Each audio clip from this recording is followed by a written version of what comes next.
Business news from the Capital Region.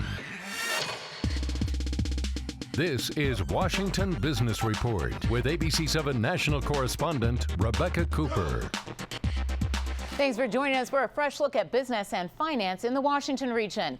On today's show, let's talk about race. Or maybe not so fast, many Starbucks customers are saying this week, plus what the talks with Iran mean for the American business community and what it means to your wallet when the Fed no longer uses the word patient when it comes to talking about interest rates. And in our small business spotlight, don't hang up just yet. We've got ways conference calls can actually work rather than kill company productivity. But first in the news this week, a worrisome new number from the economy when it comes to the housing market. For the third month in a row, confidence among home builders fell. We're almost past the winter weather if you ignore this week's snow. So why are home builders so gloomy now that it's spring? It's simple. Continued low mortgage rates combined with an uptick in job creation still haven't created a big rebound in demand for new homes. But what does that mean for the mortgage industry? And what do you need to know right now whether you're buying or selling when it comes to mortgages? Back to give us the spring forecast, Mark Deitz, Senior Vice President for the Residential Lending Division at Eagle Bank. Mark, welcome back. Thanks, Rebecca. So how goes it? New home buying, not up, but overall, how is home buying and selling right now this spring? You know, it's an interesting phenomenon.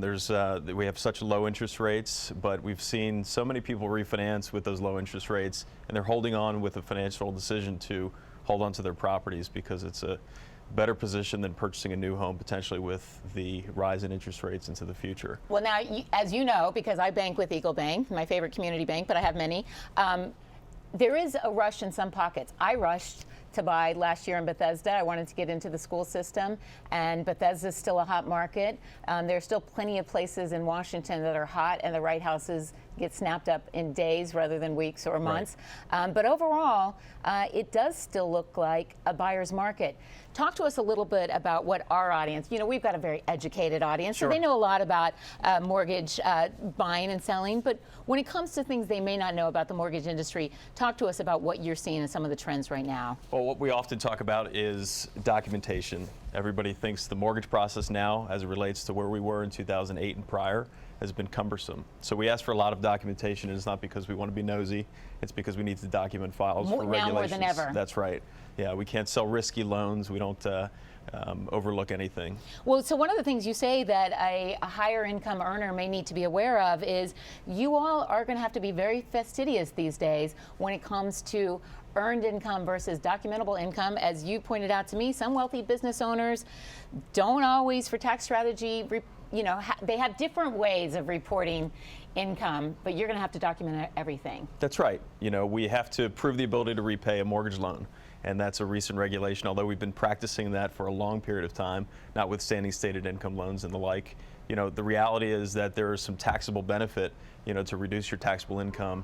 However, in the mortgage world, to prove the ability to repay, there's some challenge when we see a document that doesn't show the gross earned income for an individual, and that appears mostly with self-employed and business owners. Another point you make to people right now when it comes to mortgage rates is you say pack your patience. You know, a lot of higher income individuals trying to get the best mortgage rates don't always have patience, and you say with the volatility right now in interest rates, they're coming to you wanting to lock in the single best rate, but that's changing minute to minute.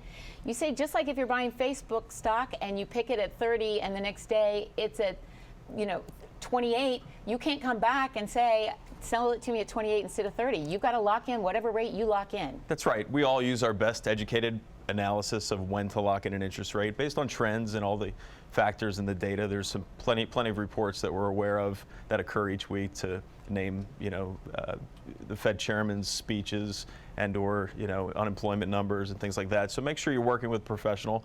And the reality is you're purchasing a futures contract, much like the individual value of a stock. Interest rates change on a daily basis. So to be up to date, it never hurts to ask if you have locked in and interest rates appear to be lower, but just understand there are parameters that a lender can work under to renegotiate an interest rate once locked. Any special advice on when the best time is to push the button, or at some point you just have to say, okay, let's go with this rate? Trust but verify. Talk to your mortgage professional. Nobody has a crystal ball. we wouldn't have stood here 6 months ago and predicted where we are today with a 30-year under 4% would still exist in the marketplace, but it does. And it's been a nice unexpected increase in volume over the last couple of months. So just make sure you're continuing to have dialogue once you're in the mortgage process and decide to lock in, that you're working with somebody who is willing to communicate with you. Not a lot more time, so I'm going to consolidate, because a couple of things you say to watch out for is look for even more regulation. And you do tell people that you think this great interest rate market is going to continue, but you have some words of advice for people not happy with appraisal. You say some people aren't always happy with what they're getting right now at this moment in terms of appraisal.